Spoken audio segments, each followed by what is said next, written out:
wabarakatuh. Perkenalkan, nama saya Rifka Maharani dengan NIM 20240811035. Jadi di sini saya ingin menjelaskan hasil dari UAS untuk mata kuliah APB dan P3L dengan judul Sistem Informasi Operasional Warung Grosir. Nah, masuk ke latar belakang, jadi warung grosir kan emang merupakan usaha yang operasional itu berjalan secara kompleks. Namun, sepengalaman aku berbelanja di sana, kondisinya itu sebagian besar prosesnya masih dilakukan secara manual. Kayak pencatatan stoknya dilakukan di buku, pemesanan barangnya nggak terdokumentasi, dan transaksi penjualan juga belum tersimpan secara terstruktur. Kayak mereka itu aja nulis bonnya itu masih di kayak kertas gitu, kertas kwitansi. Nah, akibatnya kalau misalnya kayak gitu tuh sering terjadi kesalahan, kayak kesalahan pencatatan stok, keterlambatan pemesanan barang, serta kesulitan dalam melakukan monitoring operasional.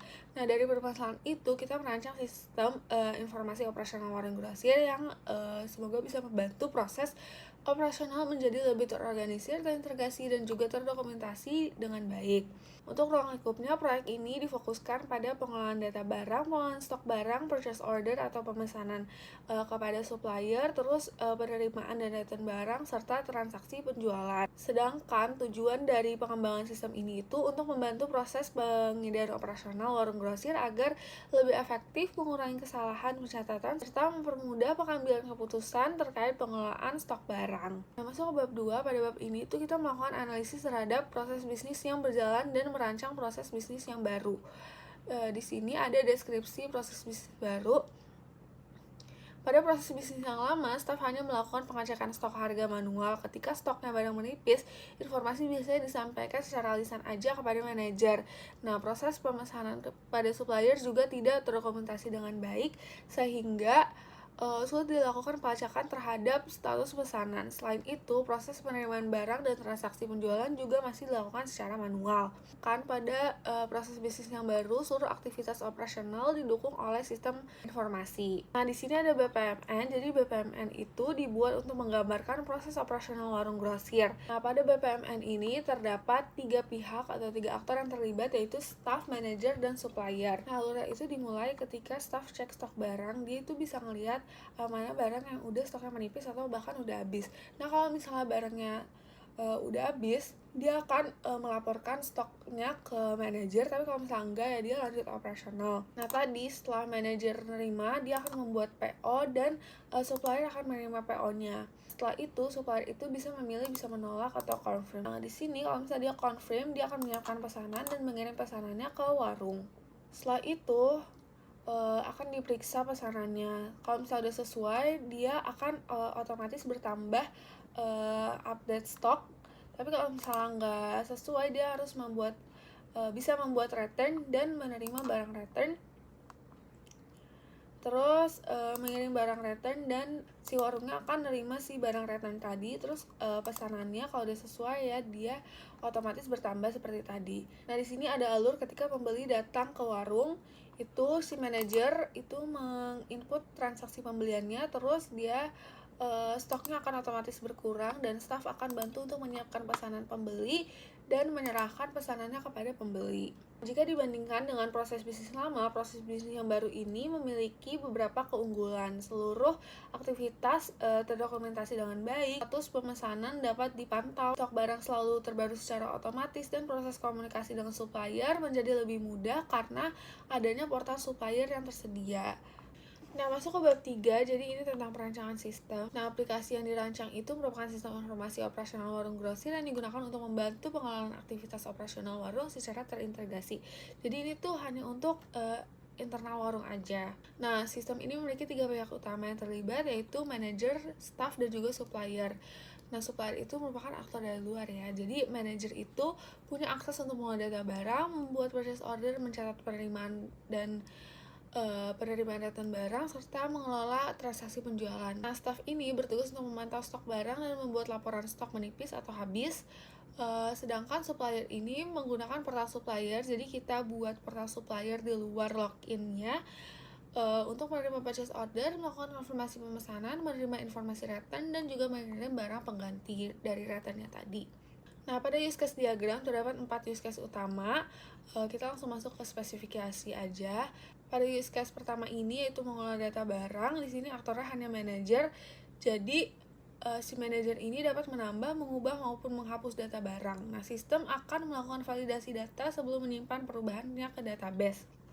Lanjut pada use case kedua, yaitu use case mengelola purchase order. Di sini tuh aktornya ada staff, manager, dan supplier. Nah, triggernya itu staff melaporkan stok barang habis atau menipis. Dan preconditionnya manajernya itu sama staffnya itu udah melakukan login, tapi si supplier itu membuka si portal supplier itu karena si supplier kan gak masuk ke login kan. Nah, terus di sini itu diawali dari laporan stok menipis yang dibuat oleh staff. Setelah itu laporan diterima manajer, barulah manajer membuat purchase ordernya kepada supplier. Nah, supplier kemudian dapat menerima pesanan dan melakukan konfirmasi pengiriman. Nah, use case ketiga itu mengolah penerimaan dan datang barang. Di sini juga ada staff, manager, dan juga supplier. Alurnya itu dimulai ketika barang tiba di warung. Nah, staff itu periksa kondisi barang dan melaporkan hasil pemeriksaan itu kepada si manajernya. Jika sesuai, sistem mencatat penerimaan dan menambah stok secara otomatis. Tapi kalau misalnya nggak sesuai, manajer membuat return dan supplier akan mengirimkan barang penggantinya. Nah, use case terakhir yaitu tentang mengelola transaksi penjualan. Ketika pelanggan membeli barang ke warung, manajer mencatat transaksi melalui sistem. Terus sistem kemudian menghitung total transaksi dan menyimpan data penjualannya, dan otomatis stoknya itu akan berkurang. Masuk ke activity diagram. Pada activity diagram mengelola data barang, alurnya itu dimulai ketika manajer membuka menu data barang, kemudian memilih tambah, ubah, atau hapus data. Setelah itu sistem akan memvalidasi dan menyimpan perubahannya. Nah, terus pada activity purchase order, proses itu diawali dari staff yang melapor kalau ada stok yang menipis atau habis, terus manajer membuat purchase order dan supplier akan melakukan konfirmasi di PO-nya itu, dan sistem memperbarui status pemesanannya. Pada activity penerimaan dan return barang, dapat percabangan keputusan. Jika barang sesuai, sistem menambah stok, tapi kalau misalnya dia nggak sesuai, sistem akan membuat data return dan supplier mengirimkan barang penggantinya. Pada activity diagram transaksi penjualan terdapat pengecekan stok. Jika stok mencukupi, transaksi disimpan dan stok berkurang, tapi kalau misalnya nggak mencukupi, sistem akan menampilkan pesan bahwa stok tidak tersedia. Masuk ke sequence diagram yang kita buat berdasarkan spesifikasi use case yang telah disusun sebelumnya. Pada sequence diagram mengelola data barang, interaksi terjadi antara manajer dan sistem manajer mengirimkan data barang, kemudian sistem melakukan validasi dan menyimpan data. Pada sequence diagram purchase order terdapat interaksi antara si staff, manajer, sistem, dan suppliernya. Manajernya kan tadi udah dapat laporan, jadi dia membuat PO, terus sistemnya akan menyimpan dan menampilkan pada portal supplier. Kemudian supplier akan memberikan konfirmasi. Pada sequence diagram penerimaan dan return barang, terdapat alur penerimaan barang, pembaruan stok, serta proses return jika ditemukan ketidaksesuaian saat pengiriman barangnya. Sedangkan sequence diagram transaksi penjualan menggambarkan proses input transaksi, perhitungan total, penyimpanan transaksi, dan pengurangan stok secara otomatis. Nah, masuk ke kelas diagram, ini aku mau kasih tahu, jadi kelas diagram ini dibuat bukan untuk menggambarkan hubungan antar tabel database-nya, tapi untuk menggambarkan struktur objek dalam sistem sesuai konsep object oriented analysis and design. Kelas utama yang digunakan adalah kelas manager, staff, supplier, barang, purchase order, dan transaksi penjualan. Setiap kelas memiliki atribut dan operasi yang mempresentasikan tanggung jawabnya masing-masing. Nah, ini sebagai contohnya ada kelas manager, dia memiliki metode untuk mengolah data barang, membuat purchase order, mengolah penerimaan barang, serta mencatat transaksi penjualan. Sedangkan pada kelas barang memiliki atribut seperti kode barang, nama barang, harga, dan stok, serta operasi untuk memperbarui stok barang atau metode tadi. Nah, dengan demikian, kelas diagram itu lebih fokus pada perilaku dan tanggung jawab objek dalam sistem, bukan untuk struktur database-nya. Ini baru masuk ke rancangan database dan tabelnya. Database digunakan sebagai penyimpanan seluruh data operasional yang ada di dalam sistem. Database yang dirancang terdiri dari beberapa tabel utama, yaitu tabel user, barang, supplier, laporan stok, purchase order, detail PO, penerimaan, return, transaksi penjualan, dan detail penjualan. Nah, tabel user itu kita gunain untuk menyimpan data akun manajer sama staff. Terus tabel user menyimpan informasi barang yang dijual. Terus tabel supplier menyimpan data suppliernya. Dan tabel laporan stok itu digunakan untuk menyimpan laporan stok yang menipis yang dibuat oleh staff. Terus tabel purchase order dan detail PO digunakan untuk mencatat pemesanan barang kepada supplier. Tabel penerimaan digunakan untuk mencatat penerimaan barang. Tabel return digunakan untuk mencatat proses pengembalian barang yang tidak sesuai. Sedangkan tabel transaksi penjualan dan detail penjualan itu digunakan untuk menyimpan data transaksi, dan seluruh tabel saling terhubung sehingga data yang tersimpan menjadi lebih konsisten dan terintegrasi. Nah, masuk ke rancangan antarmuka. Jadi di sini aku mau masuk ke webnya aja. Di sini aku mau nunjukin gimana alurnya itu terjadi. Ini tuh udah disesuaiin sama spesifikasi use case, terus class diagram, activity, dan juga sequence-nya. Misal ini kita awal pengen login secara manager. Jadi di sini ada dashboard manager, ada total barang, purchase order, penerimaan, penjualan, dan laporan stok.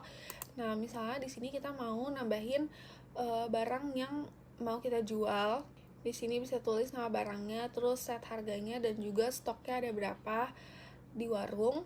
Nah, kalau berhasil nanti ada notif kalau itu berhasil. Terus ini juga bisa diedit ataupun mau dihapus. Nah, ini aku coba edit, jadi stoknya 60 dan berhasil teredit. Terus misal sekarang ada yang beli, nah ini kita masuk ke transaksi penjualan, terus kita tambah transaksi. Di sini pembelinya mau beli bihun sebanyak 20 pieces, terus transaksi berhasil. Ini kita juga bisa ngelihat detail dari pembelian yang tadi. Nah, terus abis dari transaksi itu berhasil, si tadi data stoknya itu langsung berkurang. Nah, ini kita masuk sebagai staff. Di sini ada dashboardnya, ada yang barang menipis ada berapa, barang habis, dan laporan hari ini. Jadi aku set kalau misalnya barangnya udah kurang dari 50 piece, itu termasuk ke yang barang menipis dan bisa dipesan untuk melakukan purchase order kepada supplier. Nah, ini si staffnya lagi melaporkan kalau misalnya bihun itu sudah menipis stoknya. Nah, kita bisa lihat di sini laporan stok pada manajer itu kita bisa langsung proses PO untuk barang-barang yang emang udah stoknya menipis. Nah, ini langsung ketika pencet buat PO itu langsung direct ke buat purchase order ini, ke form purchase order.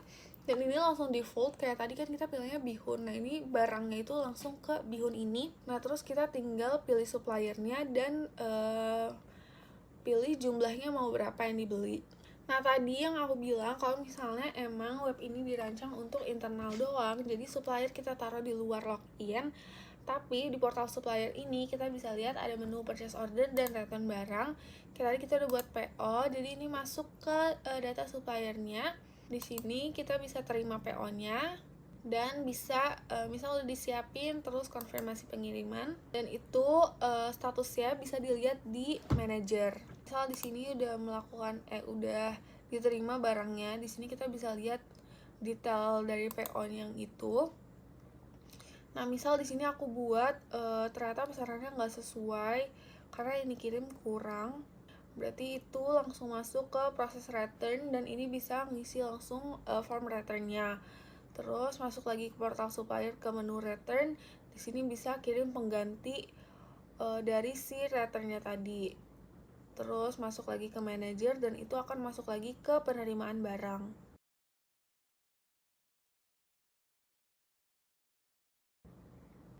Nah, kalau udah sesuai, itu akan berhasil dan di data barangnya juga akan otomatis langsung bertambah update stoknya secara otomatis. Dengan adanya antarmuka ini, setiap pengguna dapat menjalankan tugasnya sesuai dengan perannya masing-masing sehingga proses operasional warung grosir menjadi lebih terstruktur. Demikian presentasi singkat yang dapat saya sampaikan. Kurang lebihnya mohon maaf. Wassalamualaikum warahmatullahi wabarakatuh.